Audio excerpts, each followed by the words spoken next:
a serial killing case that shook Japan. A Japanese man dubbed the Twitter Killer was sentenced to death on Tuesday for killing 9 people in 2017.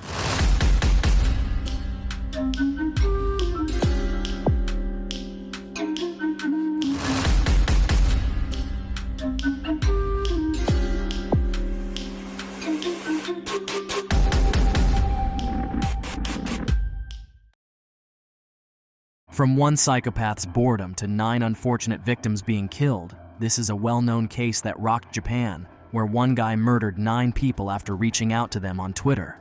Who is this man? And what was his hideous reason for the killings? Well, sit back and ride with us through the journey of evil and wickedness behind the murder case that shocked the public of Japan in 2017. This is Unsolved Files, a place where true crime stories are being brought to your doorstep. What are you waiting for? Just hit the subscribe button for more intriguing and suspense-filled crime stories. Now, let's get back into this story and uncover this mystery. On October 9th, 1990, Takahiro Shiraishi was born in Zama, Japan. He was raised in a typical household and lived there his entire life with his parents and younger sister. For a child of his age, he was quiet and somewhat average. Even though he wasn't well liked at school, he had friends, and even though they weren't numerous, no one detested him since he was considerate, kind, and upbeat when he needed to be. But Takahiro's teachers also observed that, generally speaking, he never missed a day of school, paid close attention in class, and took his studies extremely seriously. He carried these qualities into high school when he grew more gregarious. When Takehiro's horrible acts were revealed several years later, most of his classmates found it hard to accept that he was the same guy because his early years had been so normal. But if they were being forthcoming with themselves, there were indications. And even if those indications were probably little at the time, they were nevertheless there. Anyone who knew or had any interaction with Takahiro throughout his school years generally agreed that he was creepy, but not in a way that made people want to avoid him. They were deeply concerned about him because, for the most part, he appeared to be living in a world of his own. However, the choking games that Takahiro and a few buddies played in high school were another indication that clearly presaged his future murders. Things got so horrible that Takahiro almost fainted once. Many shouted that this information should have been an early warning system, a red flag of some kind, when it was made public during subsequent investigations. How many weird and potentially hazardous acts did he engage in as a child, and how many more did he watch others engage in? The fact is, no one could have predicted that the choking game was a premonition of Takahiro's future misdeeds, since whatever ailed him, it was not immediately apparent. Rather, it was lodged deep inside his subconscious self, and would remain dormant for years. Takahiro's parents separated when he was in his last year of high school. After his parents split up and eventually got divorced, his mother moved to a different area of town with his younger sister, leaving him with his father. However, following his graduation in 2009, Takahiro worked at a pachinko parlor and a food factory before deciding to take a job at a supermarket, which kept him occupied for 2 years. Nevertheless, Takahiro continued to live with his father at this time, and he actively supported him in running his car design workshop. His father acknowledged his son's effort and expressed gratitude for his attendance and assistance. In interactions with his neighbors and co-workers, he would even go so far as to compliment Takahiro. Takahiro and his father became so close that they would frequent neighborhood bars to socialize and share drinks while conversing about life. Takahiro revealed to his father a little insight into his mental condition during one of these chats. Takahiro told his father bluntly that he couldn't find a reason to live. It's unclear how his father reacted to this or whether any action was taken, but shortly after this incident in 2011, Takahiro quit his job at the supermarket and accepted a less respectable position as a scout for a sex parlor in Kabukacho district, which is well known in Japan as a red light district. Meanwhile, a Scotsman is a person, generally a man, whose goal is to persuade attractive women to work in adult establishments. These men get paid a commission for each woman they bring, and if the Scotsman is discovered by the police, they risk jail time because their line of work is forbidden in Japan, a prohibition that is rarely upheld. Why, therefore, did Takahiro quit his previous position to work in this dubious, hazardous, and embarrassing place in the name of a job? That remains something of a mystery to everyone.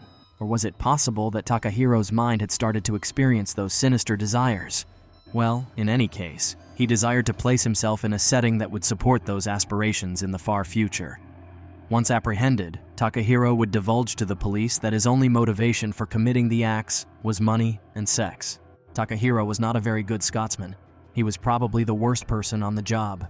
Takahiro had a tendency to approach females who were weak, unhappy, and emotionally disturbed. These women were ultimately detrimental to the company he was trying to persuade them to join. Fortunately, enough of them thought him frightening enough to turn away. However, his fellow Scoutsmen noticed his peculiar methods and client preferences and were not pleased with him. If he kept doing this, it would only be a matter of time until he attracted the attention of the authorities and got them all in hot water. Thus, one of the Scout guys decided to act alone. He snapped a photo of Takahiro and shared it on social media with the message, "Beware of this Scout." If this was an attempt to discredit him, it worked as planned since Takahiro was detained by the police once they learned about it and given a 14-month prison term that was suspended, meaning he wouldn't have to serve time in jail until he committed another offense. Takahiro was thus compelled to resign from his position as Scoutsman, and as a result, he was a 27-year-old jobless man with no money and too much time on his hands, and the threat of going to jail loomed large over him. I mean, what could go wrong? Jobless, idle, and broke at the same time. Nevertheless, Takahiro's peculiar preoccupation with social media filled the hole in his life in the days and months that followed. He dedicated all of his time to Twitter, but Takahiro was purposeful and malicious in contrast to the majority of Twitter users who converse inanely but poisonously. One may say that this is where it all started, with 9 unlucky victims as a result of a psychopath's boredom. Takahiro adapted his Scoutman strategy for the Twitter app. His targets remained the same weak, frequently melancholy women with thoughts of suicide, but Takahiro was able to successfully conceal his wickedness online, unlike in real life, when it was easy for him to come across as a creep. It seems that he made 2 Twitter accounts for this purpose. Hanging Pro was the handle on the first account. He presented himself as someone skilled at assisting the dying, particularly through the method of hanging. Takahiro frequently commented on this account, discussing hanging, assisted suicide, and suicide in general. To put it mildly, it was eerie. He stated, "I want to spread the knowledge of hanging," in his Twitter bio. "I wish to develop into a hostile force. If you're interested, DM me." Furthermore, Takahiro treated his victims differently in the second account. He pretended to be a depressed person looking for companionship in his suffering. "I want to forget everything. I want to vanish. And I genuinely want to be the person who gives support to everyone who is suffering." Takahiro wrote a lengthy tweet under this account. "Please come see me if you are stuck." He continued his curious hunt for the term suicide. "Let's die together" was the message Takahiro delivered to people who had posted suicide tweets, just as he had particularly targeted vulnerable women in his Scoutsman days. How crazy can that be? Going in a search for who to die or who to kill. It's indeed weird. Not only was Takahiro taking advantage of these helpless Twitter users, but he was also making empty promises to them about death bundles. Takahiro told his father in August 2017 that he had fallen in love and that he wanted to move out to be on his own. Naturally, he was without love, and the reason he suddenly wanted a place of his own was the liberty and seclusion to proceed to the next phase of his evil schemes. However, his father took him for his word and acted as guarantor for a large loft that was roughly 2.5 kilometers from his house and cost about $227 per month. But, however, when Takahiro came in on the 22nd of the same month, the killing started almost right away. Like many before them, Takahiro was considered strange by his new neighbors. Within a few weeks of his transfer, they discovered that his bathroom ventilation fan was constantly on and in use. They resided in a 2-story apartment building with 12 units. They wondered if he left it on because his apartment was the source of the foul, overpowering smell that had spread to their floor. People who were sensitive to this smell complained. Takahiro expressed regret, but nothing changed. Additionally, when he frequented the neighborhood trash collection site multiple times each day, some neighbors saw him carrying black trash bags. What was it that he was always getting rid of? Moreso, Mizuki Miura, a 21-year-old whom Takahiro initially contacted online and who consented to meet in person under the pretext of having shared despair, was Takahiro's first victim. Unfortunately, Mizuki asked a male friend to go with her, a prudent move considering his evil intentions. This friend was a 20-year-old Yokosuka City resident named Shogo Nishinaka. On August 13, 2017, the three got together at a park, had a conversation, and shared a drink. Given the involvement of her friend, the third party, any normal person with a murderous purpose would have recoiled, but Takahiro was not a normal person. On August 19th, 6 days after their encounter, Takahiro borrowed 510,000 yen from Mizuki, which was equal to $45,500 at the time. He took out a loan to pay for an apartment. Considering that he already owned the flat his father had just given him, this was most likely a fabrication. Takahiro also pledged to reimburse her, even though he had no intention of doing so. This, predictably, is where the issue started. Mizuki wrote a note to her family on August 21st, indicating that she would be gone for a while. She said that she would return, although she omitted a time frame. After doing more investigation, her parents, who were concerned about the note, called the police and found the 21-year-old's phone in a woman's restroom at a cadastral beach in Fujisawa City, which is roughly 20 kilometers from the apartment Takahiro had rented. Although Takahiro was not the subject of an inquiry, and the police were unaware of his relationship with her, someone else was, and that someone was Shogo Nishinaka, her acquaintance. Mizuki had gone to see Takahiro that day to spend a few days staying at his house. There is no way to verify the claims made by certain sources that she intended to move in with him, but Mizuki was also determined to recoup the money she had loaned Takahiro. Much later, Takahiro admitted to investigators that he couldn't afford to return the money, and that he was aware that if he hadn't, she would have reported him to the police, which would have led to his sentence with a suspension. Thus, there was only one choice available to him. He poisoned her, beat her, and hanged her not long after she got to his house. Even though this was his first violent act, it made him want to commit more. Sex and money were his main driving forces. He was only a few days away from finding his next victim in late August of 2017. Kuhara Ishika, a stellar student and involved member of her high school's student committee, was Takahiro's second victim. Along with being an avid fan of video games and anime, she also participates in the drama club at her school.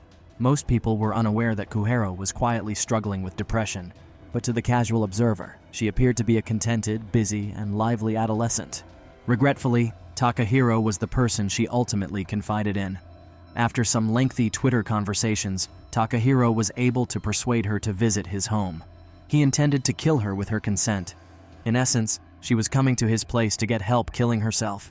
She dressed in her school uniform and left her house one morning, but she had not planned to attend class that day. In fact, she had already notified the administration that she would not be there. She was last seen leaving for Takahiro's house at around 7 o'clock in the evening from a train station. Her mother started to worry that something wasn't right when Kuhara didn't come back by nightfall. Her mother attempted to call her directly, but her calls were dropped and her messages were left unanswered. She then tried calling the school, but they informed her that they hadn't seen her. Just 5 days had passed since Takahiro's first murder in early September. Kuhara had come to his house prepared earlier that day, but after a while, she started to feel uneasy. She wasn't in the mood of dying again, but Takahiro couldn't care less. He drugged her, abused her sexually, and then hung her, as he had promised. After that, he searched through her purse and took a few thousand yen, which is not much more than $100, from her. Meanwhile, Mizuki Mira, Takahiro's first victim, was still being sought after. The cops were busy chasing dead ends and doing all within their power. Her acquaintance was the only one with any information regarding Mizuki's disappearance. We don't know how much Mizuki informed Shogo about her arrangement with Takahiro, and for whatever reason, Shogo didn't follow his suspicion to the police. But we do know that Shogo had sufficient information to call and confront Takahiro. He made contact with Takahiro and demanded clarification, and Takahiro invited him over for a talk.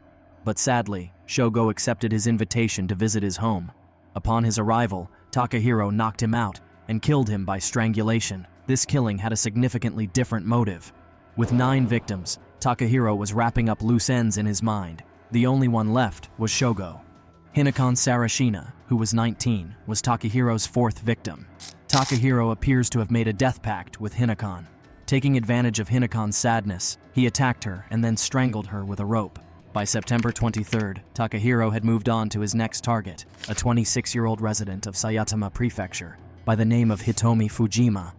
Earlier that day, she had called off a planned meeting with another male buddy. After letting her friend know that she was going to see a person she had met on Twitter, her family worried and alerted the police when she didn't come home later that night. But it was too late. Takahiro had attacked her that afternoon and killed her by strangulation. Takahiro, regrettably, was not slowing down. After a few days, he moved on to his next victim. When Natsumi Kubo's school called to report that the 17-year-old was missing that day, the family was paralyzed with terror. To exacerbate the situation, the police attempted to follow the GPS on her phone, which directed them to Takahiro's neighborhood. Nobody suspected Takahiro, and he didn't even exist in the context of this case or any other case that came before it. When Natsumi Kubo, a 17-year-old girl, got to Takahiro's house, she was drugged, beaten, and hanged. She was the 6th person he had victimized. Another 17-year-old girl did not show up for class on September 27th. Her name was Akari Suda, and her classmates had reported that she had stopped participating in their class group chat in the days preceding her disappearance. When the police attempted to track down her phone, they discovered that it had once again stopped sending signals in the same vicinity as Natsumi Kubo, the 17-year-old who had vanished a few days earlier. By now, Takahiro may have started to feel a little arrogant, maybe even untouchable, as is common with most serial killers. Even though he had slain 7 people, all 6 girls, the authorities were still unable to identify him. Fortunately, though, his arrogance caused him to make mistakes that ultimately resulted in his capture. Kazumi Maruyama, who was 25 years old, was Takahiro's next victim. She was employed at a convenience shop, and although it was unknown what interactions she had with Takahiro that caused him to lure her into his trap, it's safe to assume that it had something to do with the repressed, suicidal, and depressive thoughts she carried inside. Like the others who came before her, Takahiro killed her, and then stole from her after her death. But the killings had become routine for him, and he started leaving behind damning comments in the DMS and on his Twitter feed, all of which pointed to phony accounts. On October 21st, however, Aiko Tamura, his last victim, was a 23-year-old Hachioji City resident who vanished that evening. Aiko was depressed as usual because her mother had just died. Aiko started to feel uneasy when she got to Takahiro's residence. She needed time to recover. Grief had brought her to those depths of despair, of course, and she didn't want to end her life anymore. Takahiro didn't give a damn. He had his plan, and he would take Aiko out the instant she turned against him. She resisted, but he overpowered her, strangled her, and hung her from his apartment's loft, torturing her in the same way he did the previous 8 victims. But this time, there were hints. The police found one of the first clues, and with the aid of GPS and CCTV footage, they were able to locate her and track her down to the Odakyu-Odoris Line Sobudai Station and the Hachiochi Station. The police also discovered that she was not alone. A man who appeared to be Takahiro Shiraishi was seen walking with her. Yet, this did not result in Takahiro's arrest. His arrest was a little more intimate and spectacular. Takahiro was unaware that Aiko had told her elder brother about him in their meeting, so he knew just where to search when his younger sister did not return after the encounter. He began by breaking into his sister's Twitter account, and to his dismay, he discovered the messages she had been sending Takahiro. He observed that an attempt was made to remove the notes, but there was sufficient for him to determine that the man his sister had gone to meet was indeed this one. To obtain Takahiro's trust, which was surprisingly simple, Aiko's older brother made contact with a female friend. They then created a fictitious Twitter account, messaged Takahiro, and eventually got him to agree to a meeting with the message, "Let's die together." Then, Aiko's older brother called the police and told them of their scheme. Luckily, the police complied and accompanied Aiko's brother to the agreed-upon meeting location, which coincidentally was Takahiro's house. Takahiro knew the game was over the instant they knocked, and he opened his door. When they asked him where Aiko was, he replied right away that she was in the freezer. What the police discovered inside his apartment shocked them to their spines. It seems that 3 coolers in the flat contained severed body parts, arms, legs, and skulls. 5 big toolboxes with their assortment of decomposing corpse parts were also there. Huge portions of flesh had been removed from the majority of the body parts in what looked like a haphazard attempt to skin the flesh from the bones.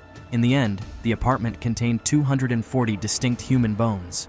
The authorities did discover Aiko's ID and what appeared to be her handbag, along with her dismembered body, or what remained of her body, but they were unable to identify the victim other than via DNA testing.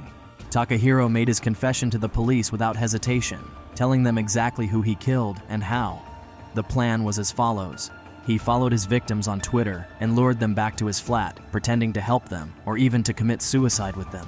Following the media's revelation of Takahiro's case, public opinion was completely seized. The shocking information and moral dilemmas it presented shocked the whole nation, particularly over Twitter's obligation as a social media platform.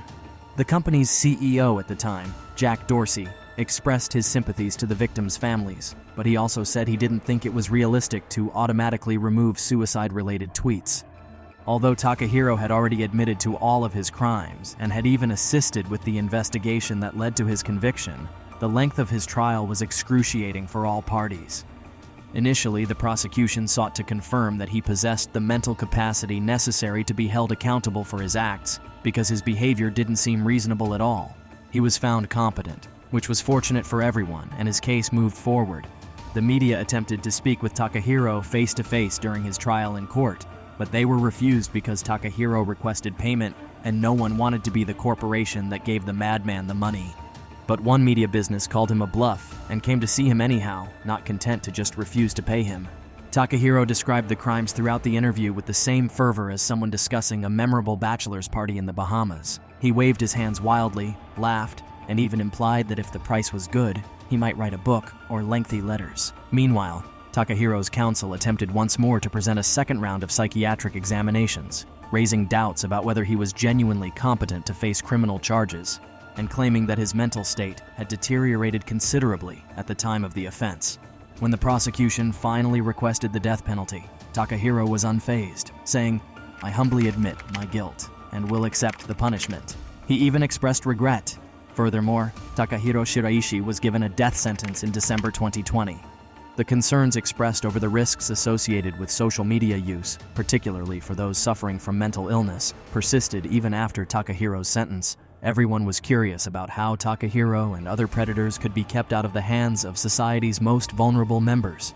In addition, several social media platforms and the Japanese government promised to advocate for increased funding for youth mental health services. Indeed, it is sad and pathetic to ever come across such a beast as Takahiro. But what do you think? Do you think he has a brain disorder to just kill young girls, or is there more to this? Let us know in the comment section below. And have you seen the horrible death of Jassy? Check out our previous video. The murder case shocked public US 2019 vertical bar Jassy Correa and Louis Coleman. Her body is in the suitcase.